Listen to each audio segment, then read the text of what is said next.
What's up mga kalapsan, this is Marky Labs once again. So for today's video mga kalapsan, let's talk about online learning application. So medyo masama yung pakiramdam ko, pero eto, magbablog pa rin ako kasi meron lang share sa inyo mga kalapsan. Kasi nakaka-receive na naman po ako ng mga negative comments about sa channel ko, especially through email, through messenger, tsaka meron ding iilan sa comment section ng aking mga YouTube videos. So anyways, hindi na rin naman yan bago. So gusto ko lang ipaliwanag sa inyo ng maayos na the main purpose ng channel po natin is hindi po talaga para manira ng mga online learning application, kundi sabihin lang yung mga negative feedback ng ibang mga tao about sa mga online learning application na to. Then syempre sinishare din natin yung mga maling gawain ng mga agent nila, pero hindi lahat Actually meron pa rin mga online learning application talaga na matitino,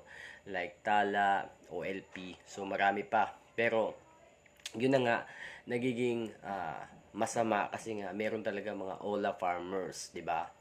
Yung mga Ola farmers, yun yung mga sumisira po talaga ng image ng ibang online lending application, kasi naapektuhan din yung mga totoo talagang biktima ng online lending application.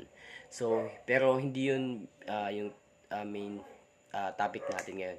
Yung topic natin ngayon is ipapaliwanag ko sa inyo kung bakit ano ba talaga yung purpose ng channel na to. So, aside of, syempre, Ola Defender tayo, gusto ko lang ipaliwanag sa inyo na hindi po talaga ako lawyer, kasi nakaka-receive ako ng mga comment na lawyer ba daw ako, attorney ba daw ako.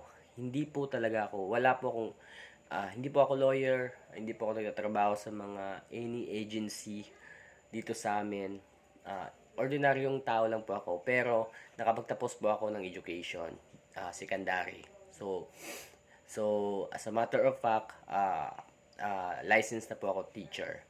Pero mga ka-lifestyle, ganun pa man, hindi ko po talaga alam, or dati po wala po talaga akong idea about sa online lending application. Nagka-idea lang po ako sa online lending application nung nabiktima na po ako. I mean, naharas na po ako. Actually, kayang-kaya po nating bayaran yan pero yung hindi lang po natin ma-accept, hindi lang po talaga natin matanggap is yung the way po sila, mag-approach sila sa atin. May pasigaw kagad, may pamura, may time pa na yung mga contacts nating iba, yun yung titirahin nila. So that's why, syempre, yung ibang tao nakakapag-isip talaga ng hindi nila magbayad. Pero somehow, mga ka-lifestyle, nung nagawa ko na tong channel na to, marami talaga mga negative at saka positive tayong mga nare-receive na compliment. But, gustuin ko man or hindi, mga ka-lifestyle, nasimulan ko na po kasi to. Actually, gusto ko pong baguhin yung content natin pero marami po talagang mga solid subscriber natin. Syempre, naniniwala pa rin sa atin. Gusto ko lang linawin sa inyo, mga ka-lifestyle, na lahat po ng mga sinasabi ko dito, lahat po ng kino-content ko is based on my experience at opinion ko lang po talaga. Bonus na po talaga yung mga pinag-aaralan kong ibang mga vloggers na yon, syempre nangunguha rin tayo ng ideas, pero not all the time, di ba? Konti lang at least, pero at least meron tayong ma-share na mga updates about online lending application. So yung nangyari kay Rendon Labrador tsaka yung kay Captain Sanico ba yun? Nakalimutan ko yung pangalan ng babae. Latest update po doon, tinanggal po siya, pero hindi naman ibig sabihin tinanggal as in tinanggal na sa katungkulan. Kumbaga, inalis lang doon sa position niya para ilipat sa ibang I think departamento. Yun po, kasi meron naman talaga pong paglabag, in a sense na dapat po talaga yung media lang po talaga yung kasama nila together sa pag-grade ng area na yon, ng mga ola na yon. Ang malaking pagkakamali lang po talaga nila doon is itong si Rendon nag live stream, which is walang alam yung mga agent that time. So, nabidyoan sila. So, karapatan din po nila yon kasi under investigation pa, hindi pa talaga sure na ano sila, may kasalanan sila, hinaras nila yung mga kliyente nila. So, under investigation pa. So, that's why um, merong paglabag both kay Rendon at sa side ng NBI that time. Pero anyways, meron namang due process, so sila na yung bahala doon. Basta ang tayo dito is paano natin ma-handle na paunti-unti yung mga nafe-feel nating stress when it comes sa online lending application.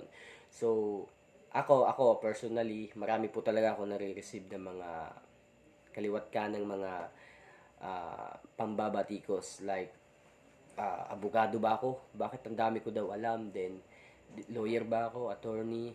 So, manahimik na lang daw ako. So, yun. Kaliwat kanan po talaga yung nare-receive natin ganung mga message, no? Pero, binabaliwala po talaga natin yan as long as yung makapag-share tayo, makapagpagaan tayo ng mga kalooban ng mga biktima ng online lending application kahit konti lang, di ba? So, wala po tayong ibang intention. Hindi po natin talaga totally sinisiraan lahat ng online lending application. Kumbaga, yung mga maling gawain na po talaga yung gusto natin i-share. So, kumbaga,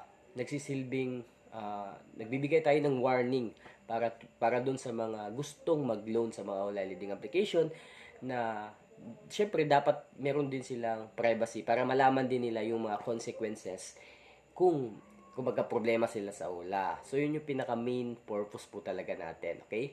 Actually, ang mga online lending application po talaga kahit anong sabihin nyo, nakakatulong po to. Nakakatulong po talaga sila. In a sense na, yon kailangan po talaga natin agad-agad, di ba?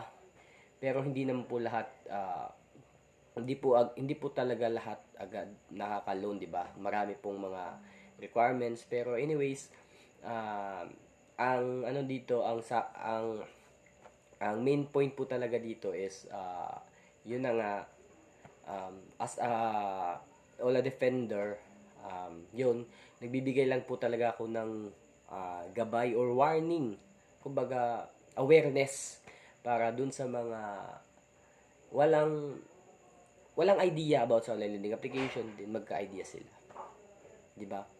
So yun yung pinaka main goal po talaga natin. So lahat po ng mga I think yun lang mga ka-lifestyle.